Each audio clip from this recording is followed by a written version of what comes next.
mga bossing, welcome back to my channel. Kayo po ba mga bossing ko ay gumagawa ng mga iba't ibang klase ng ritual? At ang isa sa mga paborito nyo ay ang asin. Ang asin mga bossing ko ay napakaswerte.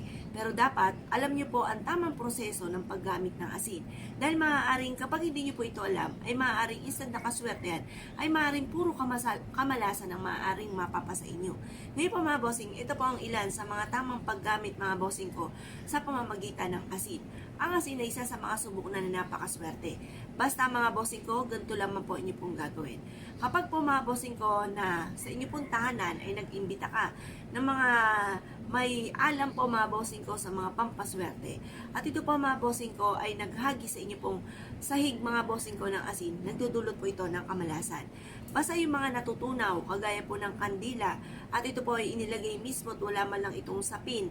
Halimbawa, walang sapin na plato, walang sapin na baso, yung mga ganun mga bossing, maaari magdulot ito sa inyo ng kamalasan. Kaya dapat, alam po ninyo ito. Ngayon, kasi yung mga natutunaw, maaaring instant na ikaw ay swertihin. Ma-reverse ang mga magaganap. At maaaring instead nga po ng kaswertehan ay maaaring puro kamalasan ang mga magaganap. Kaya dapat ay alam nyo po yan. Ngayon pa mga bossing, kapag may naghagi sa harapan ng inyong tahanan, ay agad nyo po itong buhusan po ng tubig. Okay naman po yan, okay na po yan. At mas mainam pa kung kayo po may mga Chinese incense or mga iba't ibang klase na pagpapausok para maitaboy ang kamalasan, ay okay po yan na gawin po ninyo. Kung halimbawa naman po mga bossing ko na ito po ay pinabudbud din sa inyo po negosyo, ganun din po inyo pong gagawin. Ano't ano man, sa sahig na isinabog, ang asin ay malas. Dahil nga po, ito nga po ay natutunaw. Pero napakaswerte po niyan, basta't ilalagay nyo lang ito sa isang baso, mangkukan, at hindi po siya matutunaw sa sahig.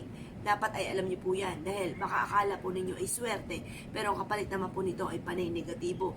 Marami na ako mga nabigyan ng ganyang payo, at marami na rin po nakaranas sila na isinabog po sa harapan ng kanilang tahanan at ito po ay natunaw sa mismong sahig or lupa. Kaya kailangan buhusan nyo po kagad ito ng tubig. May po mga bossing, napakaswerte naman ng asin kung ilalagay nyo po ito sa isang lagayan. Kung matutunaw man po siya ay sa mismong lagayan at hindi po sa sahig or sa lupa. At ang dulot naman po niyan ay swerte. Kapag natunaw naman, hugasan nyo lang po ito mga bossing ko sa may lababo po ninyo. At ito po mga bossing ko ay patutuyuin nyo ang lagayan at lagyan nyo muli ng bagong asin.